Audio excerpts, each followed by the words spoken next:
Hello movie lovers. ఈరోజు మనం ధనుష్ హిందీలో లేటెస్ట్గా యాక్ట్ చేసిన మూవీ తేరే ఇష్క్ మే ఎక్స్ప్లెయిన్ చేసుకుందాం. ఇది ఒక మంచి action thriller romantic drama. So ఇంకా లేట్ చేయకుండా లెట్స్ గెట్ స్టార్టెడ్. అమ్మాయి ప్రేమ కోసం హీరో ఎన్ని హద్దులు దాటాడు, ప్రేమ ఎలా జీవితాన్ని నాశనం చేసింది, ముక్తి ప్రేమ కోసం శంకర్ ఏం చేశాడు, ఎంతటి వరకు వెళ్ళాడు, ఇది తెలుసుకోవాలంటే మన వీడియోని ఎండింగ్ వరకు చూడండి. ఇంకెందుకు ఆలస్యం, వీడియోని స్టార్ట్ చేద్దాం. మూవీ ఓపెన్ అవ్వగానే లదాఖ్లో ఉన్న ఇండియన్ ఎయిర్వేస్ ని చూపిస్తారు. అక్కడ ఇండియన్ ఎయిర్ ఫోర్స్ పైలట్ అయిన శంకర్ ఇంటర్నేషనల్ స్పేస్ లోకి వెళ్తాడు. ఆ సమయంలో శత్రుదేశం వాళ్ళు ఇండియా మీద అటాక్ చేయడానికి రెడీ అవుతూ ఉంటారు. అది గమనించిన Indian air force pilot Shankar వాళ్ళ దగ్గరికి వెళ్లి వార్నింగ్ ఇస్తాడు. దాంతో వాళ్ళు అక్కడి నుంచి వెళ్ళిపోతారు.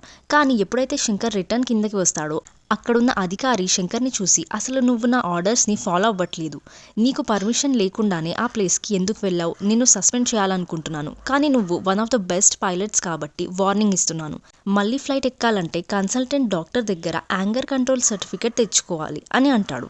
ఇక్కడే శంకర్కి అరేంజ్ చేసిన డాక్టర్ ఈ మూవీ హీరోయిన్ కృతి సనన్ అయిన ముక్తిని చూపిస్తారు. ముక్తి ప్రెగ్నెంట్గా ఉంటుంది, అయినా కూడా ఫుల్గా మందు తాగుతూ ఉంటుంది. శంకర్ కేసుని తనకి అప్పగించడంతో ఫస్ట్ ఈ కేసుని హ్యాండిల్ చేయాలని లేక వాళ్ళ ఫ్రెండ్కి అప్పచెప్పేద్దాం అనుకుంటుంది. ఇంట్రెస్ట్ లేకున్నా కూడా ఫైల్ ఓపెన్ చేసి శంకర్ పేరు చూడగానే వెంటనే లదాఖ్కి బయలుదేరుతుంది. ముక్తిని చూసిన శంకర్ చాలా బాధపడతాడు. ఇక్కడే స్టోరీ 10 years బ్యాక్ ఫ్లాష్ బ్యాక్లోకి వెళ్తుంది. ముక్తి కాలేజ్లో పిహెచ్డి చేస్తూ కోపం ఎలా తగ్గించుకోవాలి అనే టాపిక్ మీద చిన్న సెమినార్ వాళ్ళ కాలేజ్ లెక్చరర్స్ ముందు ఇస్తూ ఉంటుంది. అప్పుడే శంకర్ ఒక స్టూడెంట్ని బాగా కొడుతూ ఆ హాల్లోకి వస్తాడు. నిజానికి ఆ స్టూడెంట్ ఎవరో కాదు, శంకర్కి ఆ కాలేజ్లో జరుగుతున్నటువంటి ఎలక్షన్స్లో ఆపోజిట్గా నిలబడి ఉన్న స్టూడెంట్. అది చూసినటువంటి ముక్తికి చాలా కోపం వచ్చి వెళ్ళి శంకర్ని కొట్టడానికి చేయి లేపగా శంకర్ వెంటనే చేయి పట్టుకొని కొట్టడాన్ని ఆపుదామని చూస్తాడు.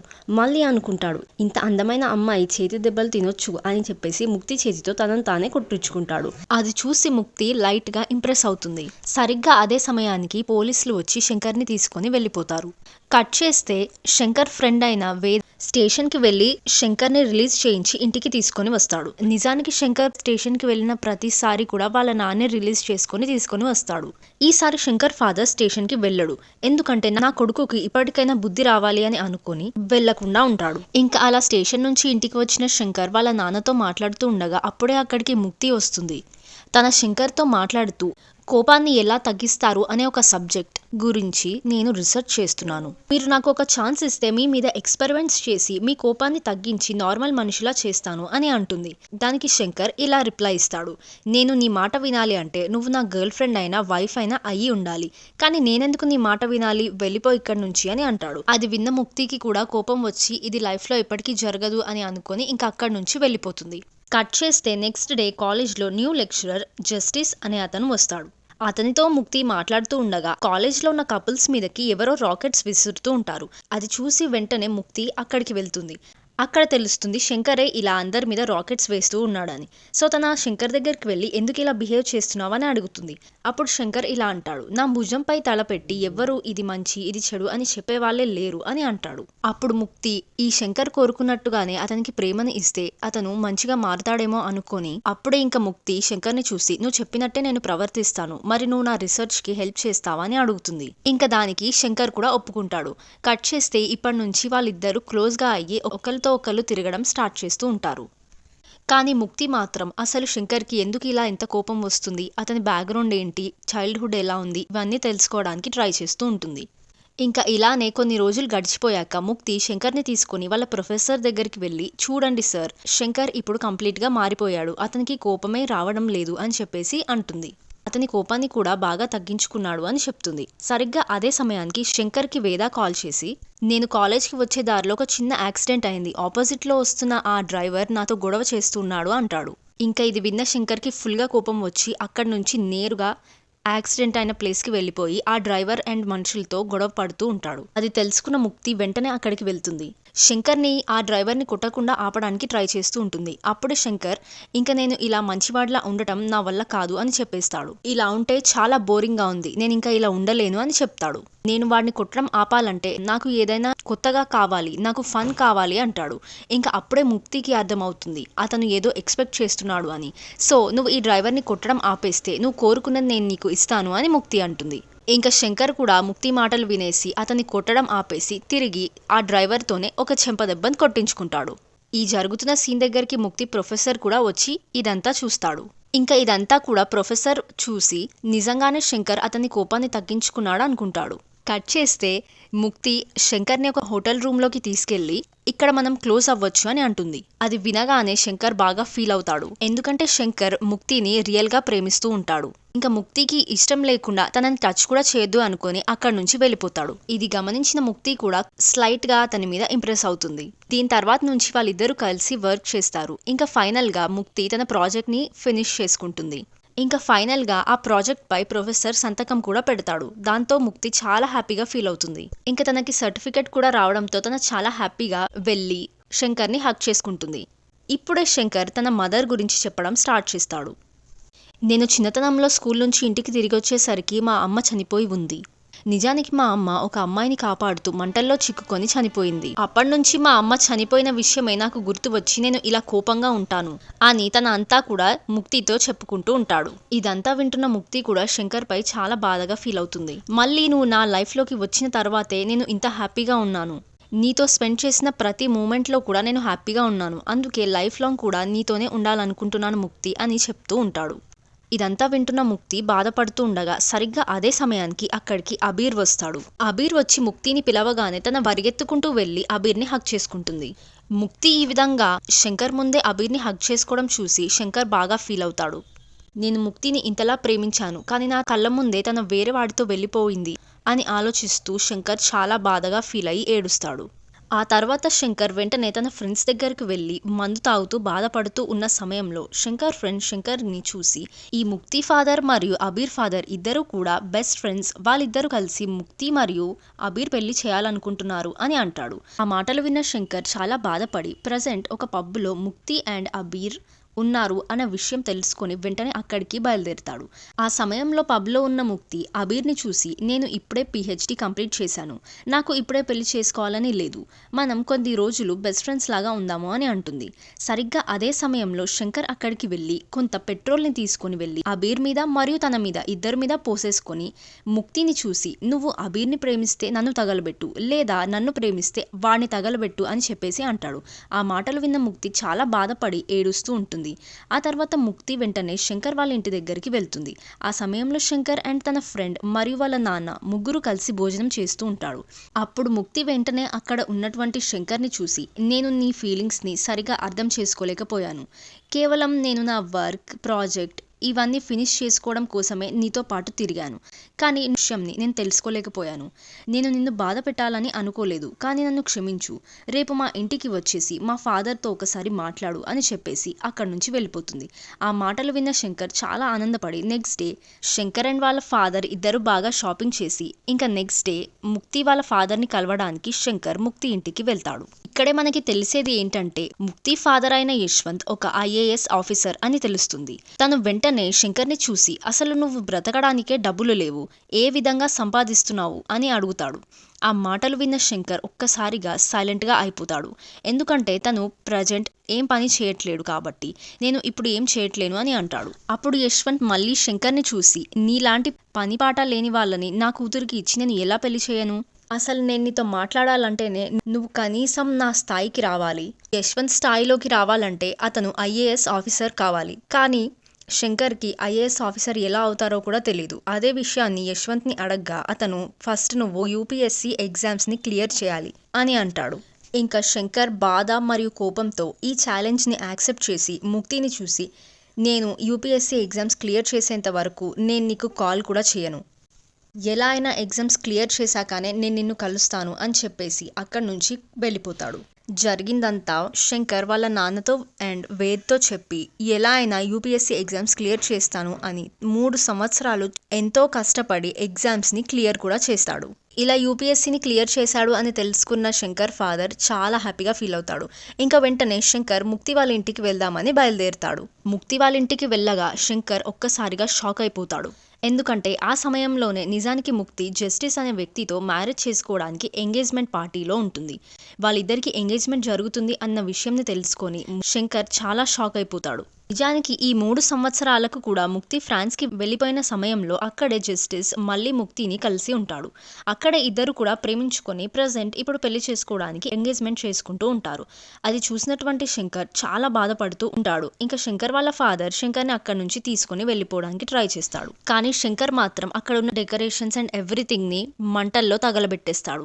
జస్టిస్ అప్పుడే ముక్తిని అడుగుతాడు, ఏంటి నువ్వు ఈ శంకర్‌ని ప్రేమించావా అని. అప్పుడే ముక్తి అంటుంది, నిజానికి నేను అసలు శంకర్‌ని ఎప్పుడూ ప్రేమించలేదు అని రివీల్ చేస్తుంది. కేవలం నేను నా ప్రాజెక్ట్ ఫినిష్ చేసుకోవడం కోసమే అతనితోని ఫ్రెండ్షిప్ చేశాను, అతనితో క్లోజ్ గా మూవ్ అయ్యాను, అంతేగాని నాకు అతనిపై ఎటువంటి ఫీలింగ్సే లేవు అని చెప్తుంది. ఇంకా ముక్తికి అసలు ఏం చేయాలో అర్థం కాక శంకర్ని తీసుకొని పైకి వెళ్తుంది. ఇంకా అక్కడ డోర్ లాక్ చేసేసి వాళ్ళిద్దరే మాట్లాడుకోవడం స్టార్ట్ చేస్తారు. ఇంకా ముక్తి కోపంతో అసలు నువ్వు ఏం చేస్తున్నావు, ఈ విధంగా ఎందుకు ప్రవర్తిస్తున్నావు అని అడుగుతుంది. కేవలం నేను నా ప్రాజెక్ట్ ఫినిష్ చేసుకోవడం కోసమే అతనితోని ఫ్రెండ్షిప్ చేశాను అని అంటుంది కదా. ఇదంతా విన్నటువంటి శంకర్ ముక్తిని తీసుకొని ప్రశ్నించడం స్టార్ట్ చేస్తాడు. ఏంటి నువ్వు నన్ను ప్రేమించలేదా, మరి ప్రేమించకపోతే మీ నాన్నతో ఎందుకు మాట్లాడమని మీ ఇంటికి ఇన్వైట్ చేశావు, ఎందుకు నాతో యూపీఎస్సీ ఎగ్జామ్స్ ని రాయించావు, ఎందుకు ఇదంతా చేశావు అని చెప్పేసి ముక్తిని నిలదీసి అడుగుతూ ఉంటాడు. దానికి ముక్తి సమాధానం చెప్తూ, నువ్వు ఆ రోజు పబ్లో బిహేవ్ చేసింది నన్ను ఎంతో బాధ పెట్టింది, నువ్వు ఫ్యూచర్లో కూడా ఈ విధంగానే బిహేవ్ చేస్తావు, నా మాటలని అస్సలు నమ్మవని నేను మా ఫాదర్కి చెప్పి మా ఫాదర్ చేత యూపీఎస్సీ ఎగ్జామ్స్ని క్లియర్ చేయించాలి అనే ఛాలెంజ్ని చేయించాను. ఎందుకంటే నువ్వు ఖచ్చితంగా యూపీఎస్సీ ఎగ్జామ్స్ని క్లియర్ చేయకుండా నాకు దూరంగా వెళ్ళిపోతావు అని అనుకున్నాను. కానీ ఇప్పుడు నా మీద ఉన్న ప్రేమతో నువ్వు నిజంగానే యూపీఎస్సీ ఎగ్జామ్స్ని క్లియర్ చేశావు కదా, సో నీ గురించి నేను చాలా సంతోషపడుతున్నాను. ఇక మీదట నన్ను నువ్వు మర్చిపోయి నీ ఫ్యూచర్ మీద కాన్సన్ట్రేట్ చేయి అని అంటుంది. ఈ మాటలు విన్న శంకర్ మాత్రం ముక్తిని చూసి, నాకు ఈ యూపీఎస్సీ మీద ఈ ఐఏఎస్ మీద అసలు ఎటువంటి ఇంట్రెస్ట్ లేదు, నాకు నువ్వు ముఖ్యం, ఒక పని చేయి, నువ్వు నన్ను చంపేయి లేదా మనిద్దరం కలిసే చనిపోదాం అని అంటాడు. ఆ మాటలు విన్న ముక్తికి అసలు ఏం చేయాలో అర్థం కాక వెంటనే శంకర్ని కొడుతూ, నువ్వు ఒక పని చేయి, నువ్వు నన్ను చంపేసేయి, ఎందుకంటే మనిద్దరం ఎప్పటికీ కలిసి ఉండలేము. అప్పుడు ఫైనల్ గా శంకర్ ముక్తిని ఒక్కటే ఒక క్వశ్చన్ అడుగుతాడు, అసలు నువ్వు నిజంగా నన్ను ఒక్కసారైనా ప్రేమించావా అని. ఇంకా ముక్తి కూడా ఏం చేయలేక లేదు అనే ఆన్సర్ చెప్పేస్తుంది. ఇంకా శంకర్ ఏం చేయలేక బాధతో అక్కడే పడిపోతాడు. ఇంకా ఇంతలోనే అక్కడికి పోలీసులు వచ్చి శంకర్ని అక్కడి నుంచి తీసుకొని వెళ్ళిపోతారు. ఇదంతా చూస్తున్నటువంటి ముక్తికి మాత్రం తన పోలీసులు అరెస్ట్ చేసి తీసుకొని వెళ్ళిపోతున్నారు కాబట్టి ఐపీఎస్ జాబ్ కూడా అతనికి రాదు అని చెప్పేసి చాలా బాధతో ఎంతో ఏడుస్తూ ఉంటుంది. తర్వాత వెళ్ళి వాళ్ళ నాన్నని రిక్వెస్ట్ చేసినా కూడా వాళ్ళ నాన్న సీరియస్గా చెప్తాడు. శంకర్ మీద కంప్లైంట్ ఇవ్వకుండా కేవలం పోలీసుల చేత అతన్ని ఎంతో తీవ్రంగా కొట్టిస్తాడు. తర్వాత ముక్తి ఎంగేజ్మెంట్ చేసుకున్నటువంటి జస్టిస్ దగ్గరికి వెళ్ళి మనం త్వరగా పెళ్లి చేసుకోవాలి అని అంటుంది. అయితే ఆ మాటలు విన్న జస్టిస్ కూడా ముక్తిని చూసి, అంత తొందరగా ఎందుకు, నువ్వు ఒక్కసారి ఆ శంకర్తో మాట్లాడి ఈ ప్రాబ్లం అంతా సాల్వ్ చేసుకో, దాని తర్వాత మన ఇద్దరం కలిసి హ్యాపీగా ఉండొచ్చు అంట. అప్పుడు ముక్తి వెంటనే జస్టిస్ని చూస్తూ, ఆ శంకర్ ఎవ్వరి మాటలు కూడా వినడు, తను చాలా మొండివాడు అని అంటుంది. మరో పక్కన శంకర్ ఫాదర్ కూడా ముక్తి ఫాదర్ అయినటువంటి యశ్వంత్ దగ్గరికి వెళ్ళి క్షమించమని, నా కొడుకుని విడిపించమని అడుగుతూ ఉంటాడు. ఆ సమయంలో శంకర్ మీద చాలా కోపంగా ఉన్నటువంటి ముక్తి ఫాదర్ యశ్వంత్, నువ్వు నా ఒక్కడికే క్షమాపణ అడిగితే సరిపోదు, నువ్వు నా ఇంట్లో ఉన్నటువంటి ప్రతి ఒక్కళ్ళ కాళ్ళ మీద పడి క్షమాపణలు అడగాలి, ఎందుకంటే ఎంగేజ్మెంట్ పార్టీలో ఉన్న వాళ్ళందరికీ కూడా ఎంతో ట్రబుల్ ఫేస్ చేశారు అని అంటాడు. ఇంకా శంకర్ ఫాదర్కి ఎటువంటి చాయిస్ లేనందువల్ల వాళ్ళ కొడుకుని ఎలాగైనా కాపాడుకోవాలి అనే ఆలోచనతో ఆ ఇంట్లో ఉన్న ప్రతి ఒక్కళ్ళ కాళ్ళ మీద పడి క్షమాపణలు అడుక్కుంటాడు. ఇంట్లో ఉన్న వాళ్ళు, పని వాళ్ళతో సహా అందరి కాళ్ళపై పడి ఇలా శంకర్ వాళ్ళ ఫాదర్ క్షమాపణలు అడుగుతూ ఉంటాడు. సరిగ్గా అదే సమయంకి ముక్తి అక్కడికి వచ్చి జరిగిందంతా తెలుసుకొని వాళ్ళ నాన్నతో, ఎందుకు నువ్వు ఇలా చేస్తున్నావు అని అడుగుని శంకర్ని ఎలాగైనా వదిలేసేయని అంటుంది. ఇంకా యశ్వంత్ శంకర్ని వదిలిపెట్టేస్తాడు. దాంతో శంకర్ ఫాదర్ వెంటనే పోలీస్ స్టేషన్కి వెళ్ళగా అప్పటికే పోలీసులు శంకర్ని చాలా తీవ్రంగా కొట్టి ఒక మూలకి పడేస్తారు. దాంతో శంకర్ నడవడానికి కూడా ఇబ్బందిగా ఫీల్ అవుతూ ఉంటాడు. ఇంకా వెంటనే శంకర్ ఫాదర్ అతని బండిపై అతి కష్టం మీద కూర్చోబెట్టుకొని, అతనికి కూర్చోడానికి కూడా రాకపోవడంతో అతన్ని శంకర్ వాళ్ళ ఫాదర్ కి కట్టుకొని తీసుకొని వెళ్తూ, నీకు చిన్నప్పటి నుంచి ప్లేన్స్ అంటే చాలా ఇష్టం ఉండేది, అందుకే నాకు చిన్నప్పటి నుంచి ఒక కోరిక ఉండిపోయింది, అదే నిన్ను ఒక మంచి ప్లేన్ లో కూర్చోబెట్టుకోవాలనుకునేదే నా కోరిక, కానీ ఇప్పుడు ఆ కోరికని కూడా నేను నెరవేర్చుకోలేకపోతున్నాను అని బాధపడుతూ ఉంటాడు. ఇలా బాధపడుతూ బండిని డ్రైవ్ చేస్తూ ఉండగా అక్కడ వాళ్ళకి యాక్సిడెంట్ అవ్వగా ఆ యాక్సిడెంట్ లో శంకర్ ఫాదర్ అక్కడికక్కడే చనిపోతాడు. దాంతో శంకర్ చాలా బాధపడుతూ ఏడుస్తూ ఉంటాడు. ఎంతో బాధపడుతూ ఏడుస్తూ అక్కడే కులపడిపోతాడు. తర్వాత శంకర్ ఫాదర్ కి అంతిమ సంస్కారాలు చేసి ఇక మీదట మన ముక్తి గురించి అస్సలు ఆలోచించకూడదు, తనని మర్చిపోవాలి అని ఫిక్స్ అయిపోతాడు. కానీ చివరిసారిగా ముక్తిని కలిసి ఆ ముక్తి ఇంటికి వెళ్ళి ముక్తి పెళ్లిలో ఒక ఫంక్షన్ జరుగుతూ ఉండగా శంకర్ వెంటనే ముక్తి దగ్గరికి వెళ్ళి, ఒక నిజమైన ప్రేమికుడి వాల్యూ నీకు ఎప్పటికీ తెలీదు, నేను చనిపోయిన తర్వాత కూడా నీకు తెలీదు, కానీ ఇంకా నీ లైఫ్లోకి నేను ఎప్పటికీ రాను అని చెప్పేసి ఆ గంగా నీళ్లు తనపై పోసేసి ఇక్కడితో నేను చేసుకున్న పాపాలన్నిటిని తుడిచేసుకుంటున్నాను అని చెప్పేసి వెళ్ళిపోతాడు. ఈ మాటలన్నీ విన్న ముక్తి చాలా బాధపడుతూ జస్టిస్తో పెళ్లి చేసుకునే సమయంలోనే అతనితో పెళ్లి చేసుకోను అని పెళ్లినంతా క్యాన్సిల్ చేసేసుకొని వెంటనే శంకర్ ఇంటికి వెళ్తుంది. కానీ శంకర్ ఇంటికి తాళం వేసేసి ఉంటుంది. సో శంకర్ వాళ్ళ ఫ్రెండ్స్తో కలిసి ఎప్పుడో అక్కడి నుంచి వెళ్ళిపోయి ఉంటాడు. నిజానికి శంకర్ తనను తాను చంపుకోవాలని అనుకుంటాడు. కానీ తన ఫాదర్ చనిపోయే ముందు చెప్పిన మాటలు గుర్తొస్తాయి. అదేంటంటే, నేను నిన్ను ఎప్పటికైనా ఒక శక్తివంతమైన ప్లేన్లో చూడాలని అనుకుంటున్నాను అని చెప్తాడు. సో ఆ మాటలు గుర్తు తెచ్చుకొని అతను చనిపోకుండా ఆపేసుకొని తన ఫాదర్ కోసమని ఎయిర్ ఫోర్స్లో సెలెక్ట్ అవుతాడు. మరో పక్కన ముక్తి కూడా జస్టిస్ని పెళ్లి చేసుకోకుండా శంకర్ గురించి ఆలోచిస్తూ ఎంతో బాధపడుతూ మందుకి అలవాటైపోతుంది. ఇక్కడే స్టోరీ ప్రజెంట్కి వస్తుంది. చాలా రోజుల తర్వాత శంకర్ని చూసిన ముక్తి ఆనందపడుతూ ఉంటుంది. కానీ శంకర్ మాత్రం తనని చూసి ఎటువంటి ఎక్స్ప్రెషన్స్ ఆర్ ఎమోషన్స్ని చూపించకుండా అలానే సీరియస్గా ఉంటాడు. ముక్తి శంకర్తో మాట్లాడటానికి చాలా ట్రై చేస్తూ ఉంటుంది. కానీ శంకర్ మాత్రం ముక్తిపై ఎటువంటి ఇంట్రెస్ట్ని చూపించడు. ఇంకా ముక్తి శంకర్ని కలిసి నేను నీతో 2 నిమిషాలు మాట్లాడాలి అని అడుక్కుంటుంది. ఇంకా వాళ్ళు ఇద్దరు పక్కనికి వెళ్ళి ఒక క్యాంటీన్లో మాట్లాడుకుంటూ ఉంటారు. సరిగ్గా అదే సమయానికి అక్కడ ఒక ఫైర్ యాక్సిడెంట్ జరగడంతో అక్కడ మొత్తం అల్లకల్లోలం అయిపోతుంది. ప్రెగ్నెంట్గా ఉన్న ముక్తిని కూడా శంకరే కాపాడుతాడు. ఆ సమయానికి ఇండియాపై 4 వైపుల నుంచి దాడి జరగడంతో శంకర్ పై అధికారి శంకర్ని వెంటనే ఫ్లైట్ జెట్లోకి ఎక్కించాలనుకుంటాడు. కానీ శంకర్కి ఆల్రెడీ పనిష్మెంట్ ఇచ్చి ఉండడంతో ఆ కౌన్సిలర్ దగ్గర నుంచి క్లియరెన్స్ లెటర్ని తీసుకొని వచ్చి ఫ్లైట్ని డ్రైవ్ చేయొచ్చు అని అంటాడు. ఆ సమయంలోనే పై అధికారి శంకర్ని చూసి, నీకు ఆ డాక్టర్కి మధ్యలో గతంలో ఏదో జరిగి ఉండొచ్చు, ఎందుకంటే 9 months ప్రెగ్నెంట్గా ఉన్న లేడీ ఎవరు కూడా ఈ సమయంలో ఇక్కడికి రావడానికి ఒప్పుకోరు. కానీ తను ఇక్కడి వరకు వచ్చిందంటే మీకు గతంలో ఏదో జరిగే ఉంటుంది. సో ముందు సమస్య ఏంటో తీర్చుకొని వెంటనే నువ్వు క్లియరెన్స్ సర్టిఫికెట్ని తీసుకొని వచ్చి ఫ్లైట్లో పైకి వెళ్ళి శత్రువుల అంతు చూడాలి అని అంటాడు. అయితే ఆ మాటలు విన్న ముక్తి మాత్రం ఇప్పుడు శంకర్ ఫ్లైట్ ఎక్కితే తన కూడా యుద్ధంలో చనిపోయే ప్రమాదం ఉందని, వద్దు నువ్వు ఇప్పుడు ఫ్లైట్ ఎక్కొద్దు అని అంటూ ఉంటుంది. ఇదంతా వింటున్న శంకర్ చాలా బాధపడుతూ, నేను నీ వల్ల గతంలో చాలా కోల్పోయాను, ఇప్పుడు నా ఆఖరి కోరికైనటువంటి ఫ్లైట్లోకి కూడా ఎగరకుండా పోయేలాగా ఉన్నాను అని చాలా బాధపడుతూ ఉంటాడు. అది విన్న ముక్తి కూడా చాలా బాధపడుతూ నా మాటల్ని అర్థం చేసుకో అని వేడుకుంటూ ఉంటుంది. నిజానికి నువ్వు నన్ను చివరిసారిగా వచ్చి కలిసిన తర్వాత నేను కూడా మీ ఇంటి దగ్గరికి వచ్చి నిన్ను కలవడానికి చాలా ట్రై చేశాను. ఆ జస్టిస్ని కూడా పెళ్లి చేసుకోలేదు.